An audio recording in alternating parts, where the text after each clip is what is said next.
صلوات پڑھیں محمد وآل محمد پر.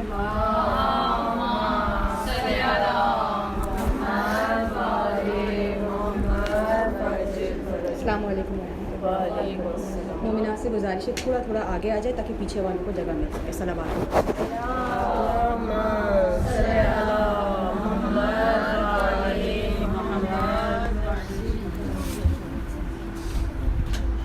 اعوذ باللہ من الشیطان الرجیم.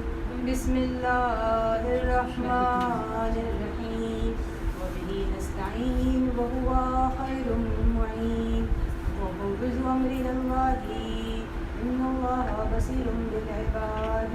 الصلاۃ والسلام علی سیدنا ونبینا وحبیب قلوبنا وطبیب نفوسنا مولانا ابو القاسم محمد. اللہم صلی علی محمد وآل محمد.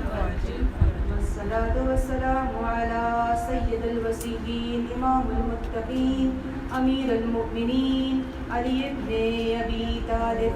والصلاۃ والسلام علی سید النساء العالمین وسید الشباب اہل الجنہ الحسن والحسین.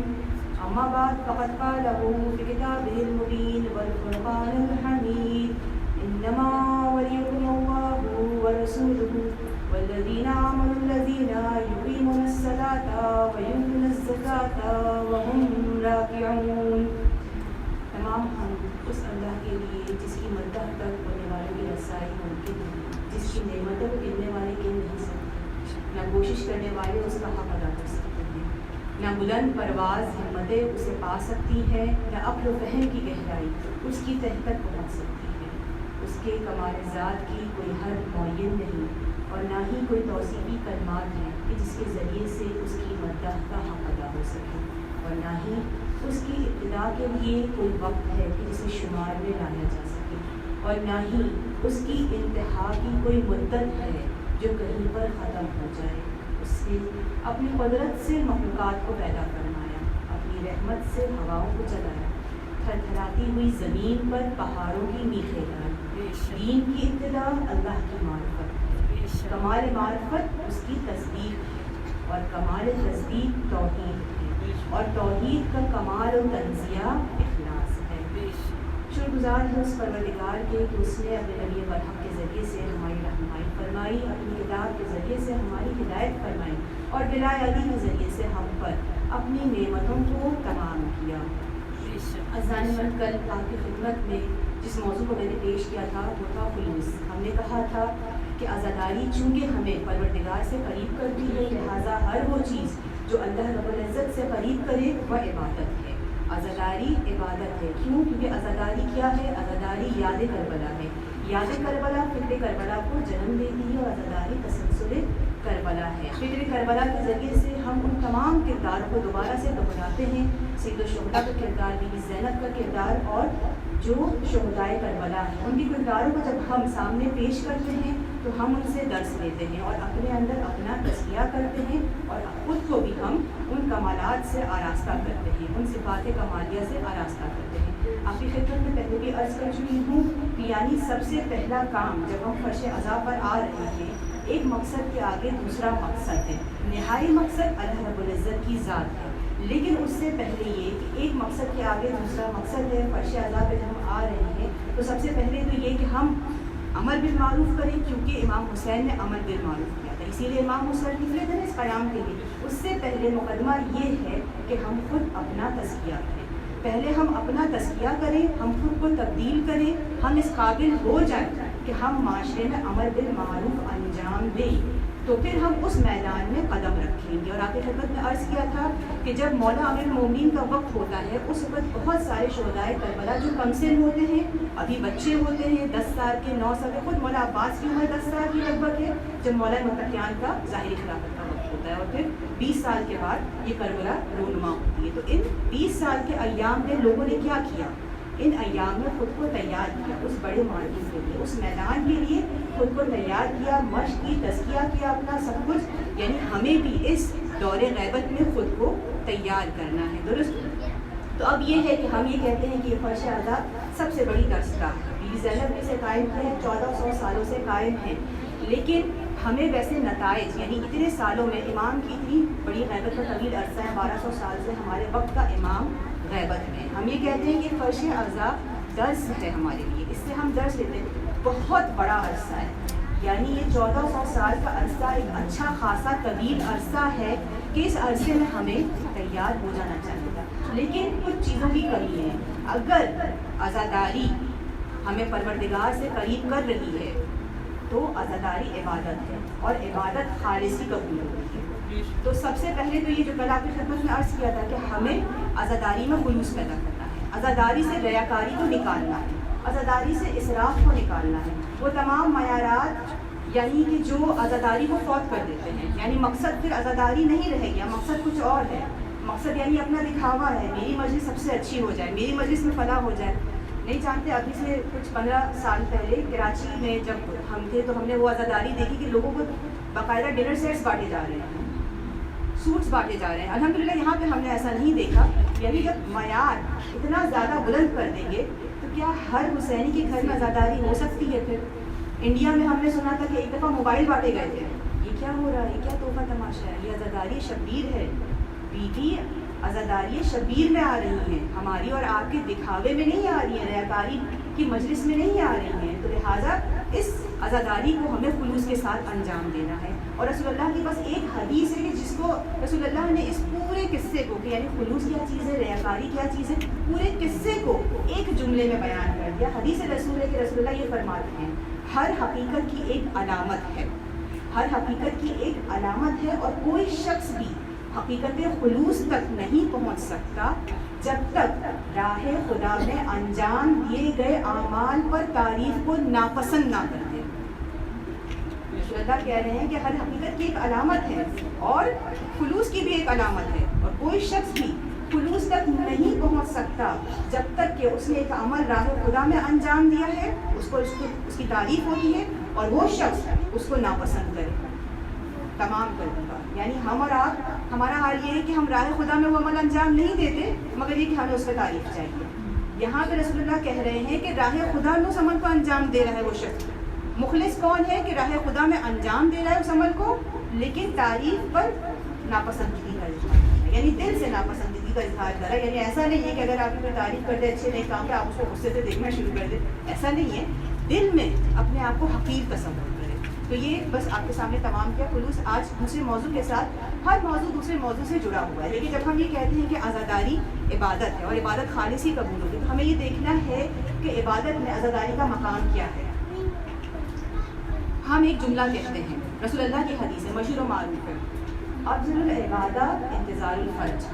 سب سے افضل ترین عبادت کیا ہے؟ امام زمان کا انتظار ہے.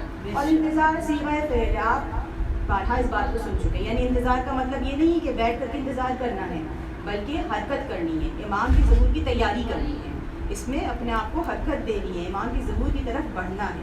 افضل العبادہ انتظار الفرج، رسول اللہ نے فرمایا کہ سب سے افضل عبادت کیا ہے؟ انتظار الفرج ہے.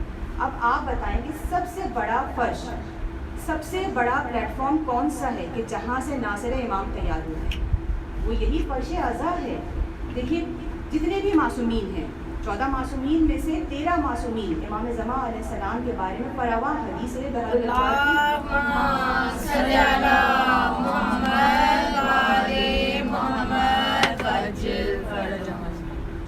13 معصومین کی احادیث ہے، فراوان احادیث ہے بحر الانوار کی جلد نمبر 11 اور جلد نمبر 12 میں موجود ہے. معصومین کی احادیث امام زمان کے حوالے سے ہر معصوم نے امام زمان کے لیے احادیث بیان کی ہے، امام زمان کے ظہور کے بارے میں پیشن گوئی کی ہے، امام زمان کے ناصرین کے فضائل بیان کیے ہیں. لیکن سب سے زیادہ احادیث جس معصوم سے روایت ہوتی ہے امام زمان کے حوالے سے وہ امام حسین ہے. تقریباً 308 کے لگ بھگ احادیث ہے کہ جس میں امام زمان کو امام حسین کے ذریعے سے معرفی کروائی گئی، امام حسین کے ذریعے سے پہچانوایا گیا ہے. اسی کے سلسلے میں کچھ احادیث آپ کی نظر سماعت کروں گی کہ امام حسین یہ فرماتے ہیں شب عاشور اپنے انصار سے کہتے ہیں کہ میں تم سب کو جنت کی بشارت دیتا ہوں. آج جو کچھ مصائب ہم پر ڈھائے جا رہے ہیں، جو ظلم ہم پر ڈھائے جا رہے ہیں، ایک مدت گزرے گی، کل ہمیں دوبارہ زندہ کیا جائے گا اور میری نسل سے میرا قائم ظہور کرے گا اور میرے خون کا بدلہ لے گا. پوچھا کہ قائم کون ہے؟ کہا کہ قائم وہی جو حجت ابن حسن عسکری ہے جس کے لیے غیبت ہوگی. اللہم صلی علی محمد و آل محمد وعجل. قائم یعنی وہی جو حجت ابن حسن عسکری ہے جس کے لیے غیبت ہوگی, اور جب وہ ظہور کرے گا تو اس دنیا کو عدل و انصاف سے بھر دے گا, ظلم و جور کا خاتمہ کرے گا. اسی طریقے سے ایک اور حدیث میں امام حسین یہ بیان کرتے ہیں کہ امام قائم میری اولاد میں سے نوا ہوگا کہ جس کے لیے طویل غیبت ہوگی اور جس کی میراث اس کی زندگی میں تقسیم ہو جائے گی. امام کہہ رہے ہیں کہ اس کی میراث اس کی زندگی میں تقسیم ہو جائے گی. کس میراث کی بات کر رہے ہیں امام حسین؟ یعنی امام حسین یہ کہہ رہے ہیں کہ اس دنیا پر حکومت کا حق امام زمان کا, کہ دنیا پروردگار نے فاسق و فاجر کے لیے نہیں بنائی کہ فاسق و فاجر اس پر آ کر کے حکمرانی کرے. اس دنیا جس طریقے سے ہمارا اور آپ کا انسان ہونے کے ناطے ایک کمال ہے کہ ہمیں منزل کمال تک پہنچنا ہے, اسی طریقے سے پروردگار نے اس دنیا کو بنایا, ایسے ہی نہیں بنایا ہے کہ ظلم و جور کے حوالے کر دیا ہے. اس دنیا کا بھی ایک کمال ہے. اس دنیا کو کمال تک پہنچنے کے لیے کیا چاہیے؟ دنیا در انتظار عدالت, عدالت در انتظار محض. امام زمان کی حکومت چاہیے. درست. امام محمد باقر علیہ السلام ایک دفعہ غمزدہ ہو جاتے ہیں. اللہم صلی علی محمد و آل محمد وعجل. پانچویں امام باقر علیہ السلام غمزدہ ہیں, جبکہ عید کا دن صحابی امام یہ پوچھتے ہیں کہ یا مولا آپ کیوں غمزدہ ہیں, آپ کو عید کا دن ہے. کہا کہ آج کے دن جب میں ممبر کو اپنے سے غیر کو جب میں ممبر پر اپنے سے غیر کو دیکھتا ہوں تو آج ہمارا دل غمزدہ ہو جاتا ہے. یعنی ممبر پہ اپنے سے غیر کا کیا مطلب؟ یعنی وہ شخص جو کہ حکومت کا حق نہیں رکھتا, ظالم و جابر جو کہ حکومت کا حق نہیں رکھتا. اب ہم ایک جملہ کہتے ہیں کہ یزید جو کہ ظالم و جابر تھا لہٰذا امام نے اس کی بیعت نہیں کی. مجھے ایک بات بتائیں کہ کیا اگر کوئی شخص ظالم و جابر نہیں ہے, نیت اس کی نیک ہے, لیکن وہ امام یعنی کہ وہ حق نہیں رکھتا حکومت کا, تو کیا وہ حکومت پر آئے؟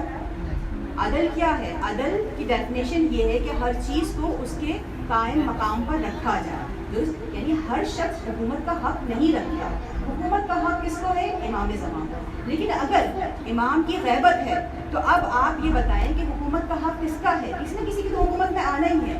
دیکھیے میں نے آپ کے سامنے تذکرہ کیا بارہا کہ ہمیں سب سے پہلے اپنا تزکیہ کرنا ہے. صحیح, اپنا تزکیہ ہم کر لیتے ہیں. ایک جملہ اس کو یاد رکھیے گا, ہم کبھی بھی برنالے کے نیچے کھڑے ہو کر آب زمزم نہیں پی سکتے. برنالے کے نیچے کھڑے ہو کر پاک و پاکیزہ آب زمزم نہیں پیا جا سکتا. ہم کتنے بھی پاک و پاکیزہ ہو جائیں, کتنا اپنا تزکیہ کر لیں, ابھی ہم باہر نکلتے ہیں, اسکولز میں جاتے ہیں, کالجز میں جاتے ہیں, بازاروں میں جاتے ہیں, آفیسز میں جاتے ہیں, معاشرے میں جاتے ہیں. معاشرے سے انسان کٹ نہیں سکتا. ایسا نہیں ہو سکتا کہ انسان بس گھر میں مقید ہو کر کے رہ جائے. معاشرے میں تو جانا ہے. اب معاشرے میں کیا ہے؟ معاشرے میں دین ہے. اگر معاشرے میں دین نہیں تو ہر چیز ہماری تمام ضرورتیں معاشرے سے جڑی ہوئی ہیں. تو اب کیا ہونا چاہیے؟ اس کا مطلب ایک ایسا نظام آنا چاہیے کہ جو ہمیں سپورٹ کرے.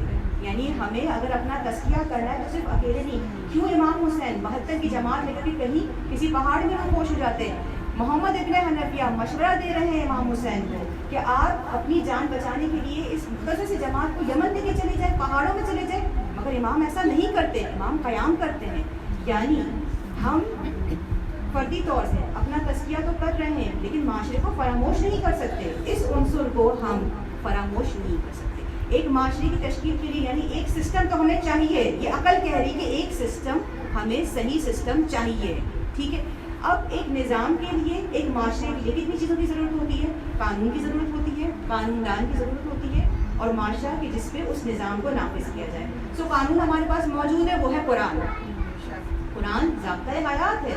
قرآن کس لیے نازل ہوا ہے؟ کہ ثواب کمانے کے لیے, مردوں پر پڑھنے کے لیے.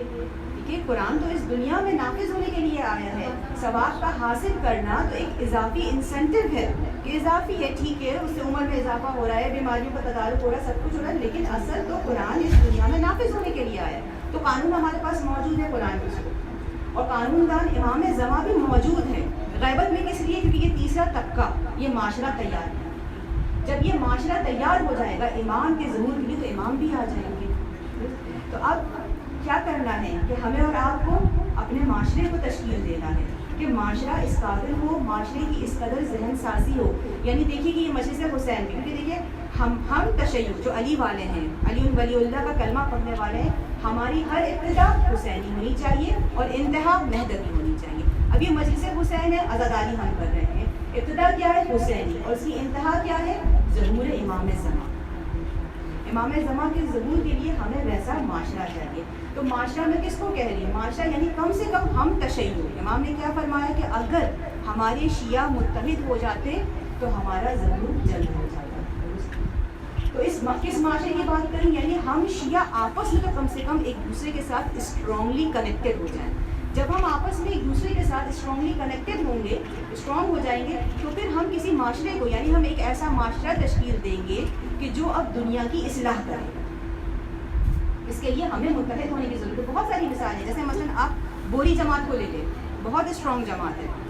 کیوں؟ کیونکہ انہوں نے ایک تو بزنس کے حوالے سے بہت زیادہ اسٹرانگ ہے. کیونکہ دیکھیے کل میں نے آپ کے سامنے ایک آیت پڑھی تھی، قرآن کی سورہ قصص کی آیت ہے کہ آپ دنیا سے اپنے ولا تنسا نصیبک من الدنیا، پروردگار کہہ رہا ہے کہ دنیا سے اپنے حصے کو فراموش نہیں کرو. دنیا سے گزر کے ہی آخرت ہے. دنیا سے گزر کے مولا یہ فرما رہے ہیں کہ اپنی صحت کو فراموش نہ کرو، اپنی قوت کو فراموش نہ کرو، وہ شباب کا، وہ فراغ کا، وہ نشاطا، ان تمام چیزوں کو فراموش نہ کرو. یعنی جو کچھ ہم نے امن و امان تمہیں دیے، جو فیسلٹیز ہم نے تمہیں دی، اس میں اپنے آپ کو تیار کرو اور دنیا سے اپنے حصے کو فراموش نہ کرو. اس دنیا سے گزر کے ہی ہمیں آخرت حاصل کرنی. تو یہ جو میں گورے فرقے کے بارے میں بات کروں، آغا خانیوں کو بھی آپ اسی طریقے سے اسٹرانگ ہیں. یہ لوگ اپنے آپ کو ایک طرح سے انہوں نے اکنامیکلی بھی اسٹرانگ کیا ہے. کس نے کہا کہ غربت اور فقر و فاقہ میں رہنا چاہیے، حلال رزق تو کمانا ہی چاہیے. مولا یہ فرماتے ہیں کہ ایک دروازے سے فقر آتا ہے، دوسرے دروازے سے ایمان رخصت ہو جاتا ہے. لہٰذا جتنی سکت ہے حلال رزق کی طرف رجوع کریں، اپنے آپ کو اسٹرانگ کریں. دوسری ایک چیز کی طرف آپ کو متوجہ کروانا چاہوں کہ یہ دونوں گروہ جو بورا ہیں اور آغا خانی، ہم سے تعداد میں بہت کم ہے ہم سے تعداد میں، لیکن اسٹرانگ ہے. کیوں؟ کیونکہ متحد ہے اور ایک قیادت کے نیچے ہے. ایک اصول کی بات کر رہی ہوں، ایک قیادت کے نیچے ہیں، ایک لیڈرشپ کے نیچے ہیں. یعنی یہ بات ذہن تسلیم کرتا ہے کہ اگر امام کی غیبت بھی ہے اور ہم زمینہ سازی کرنا چاہتے ہیں ان کے ظہور کے لیے، تو اس کے لیے ضروری ہے کہ ہم ایک معاشرے کو تشکیل دیں، ہم اپنا نیٹ ورک اسٹرانگ کریں، بے معنی لا یعنی باتوں کو اپنے درمیان سے اٹھا کے پھینک دیں. یعنی بعض دفعہ ہم ایسی باتوں پر بحث کرتے ہیں جو بالکل ہی بے معنی اور بے مقصد ہوتی ہیں، جن کا واقعی کوئی آؤٹ کم نہیں ہوتا ہے، اس سے ہمارے اندر کوئی تبدیلی نہیں آتی. آپ کے سامنے فراوہ بیان کر چکی ہوں، نہیں میں چاہتی کہ تکرار کروں، پھر وقت نہیں باقی رہتا. موضوع کو مکمل کرنا چاہتی ہوں. صلوات کیجیے. اللہم صلی علی محمد و آل محمد وعجل فرجہ. اسی لیے آپ یہ دیکھیے کہ جتنے بھی مواقع آتے ہیں، ہمارے جتنے بھی تہوار آتے ہیں، اگر آپ عید کا موقع لے لیں، ہم روز عرفہ کا موقع لے لیں، عید غدیر کا موقع لے لیں، جہاں پہ زیارت امام حسین ہے، زیارت عاشورہ، وہاں پہ ساتھ میں دعائیں متبادل ہیں. یعنی امام حسین کی یاد ایک طرف ہو اور ایک طرف امام زمان. آپ دیکھیں جتنے بھی اعمال ہیں، اعمال میں آپ دیکھیں زیارت عاشورہ ہوگی، دعائیں متبادل ہوگی. ایک امام حسین کے حوالے سے عہد ہوگا، ایک امام زمان کے حوالے سے عہد ہوگا. کیونکہ ایک دعا اور ہے جو ہم یہ کرتے ہیں کہ رب الحسین بحق الحسین عشق صدر الحسین بظہور حجت. کیا کہہ رہے ہیں؟ اپنے پروردگار سے کیا دعا کر رہے ہیں کہ اے حسین کے رب، بحق حسین عشق صدر حسین، حسین کے دل کو سکون عطا فرما. کس کے ذریعے سے؟ بظہور حجت، حجت کے ظہور کے ذریعے سے سکون عطا فرما امام حسین کے دل کو.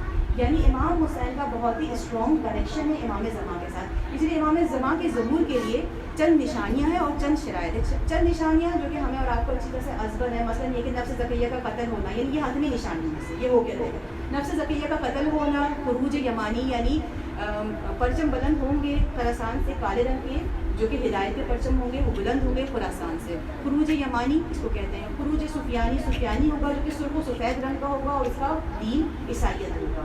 پھر ایک ہی ماہ میں، ایک ہی رمضان کے ماہ میں 2 چاند گرہن بھی ہوں گے اور سورج گرہن بھی ہوگا. پھر ندائے آسمانی آئے گی، 23 رمضان مبارک کو ندائے آسمانی آئے گی. 24 بارشیں ہوگی. یہ تمام وہ نشانیاں جو کہ حتمی نشانیاں ہیں جس سال امام کا ظہور ہوگا، یہ نشانیاں ہو کر رہیں گی. لیکن کچھ امام کے ظہور کی شرائط ہیں. امام کے ظہور سے پہلے ان شرائط کا مکمل ہونا ضروری ہے. وہ ہم اور آپ ہیں، ہمارا تیار ہونا ضروری ہے. اسی لیے امام حسین سے امام زمان کا اس طرح کا کنیکشن ہے کہ امام زمان کس دن ظہور کر رہے ہیں؟ روز عاشورہ ظہور کر رہے ہیں، جمعے کے دن. اور جب ظہور کریں گے تو کیا ہوں گے امام زمان کے جملے؟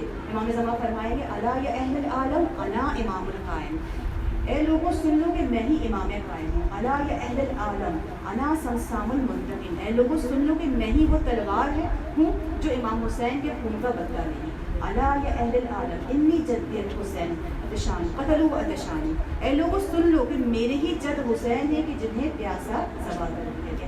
یعنی امام زمان جب ظہور کریں گے سب سے پہلے تو امام حسین کی عزا بیان کریں گے، عزائے شبیلی بیان کریں گے، یعنی ابتدا حسینی اور انتہا مہدوی ہے۔ ہماری اور آپ کی بھی ہر کام کی ابتدا حسینی اور انتہا مہدوی، یہ عزاداری جو ہم برپا کر رہے ہیں، یعنی امام حسین سے ابتدا کر رہے ہیں، ایک عزادار اس فرش سے امام زمان کا ناصر بن کر اٹھے، امام زمان کا بہترین منتظر بن کر اٹھے، تب کہا جائے گا کہ ہاں اب یہ عزاداری واقعی وہ عزاداری ہے کہ جس کے ذریعے سے امام زمان کے ظہور کے لیے زمین حساس ہونے گی، یعنی اب عزاداری کا حق ادا ہو رہا ہے۔ صلوات اللهم صل على محمد وآل محمد وعجل فرجه۔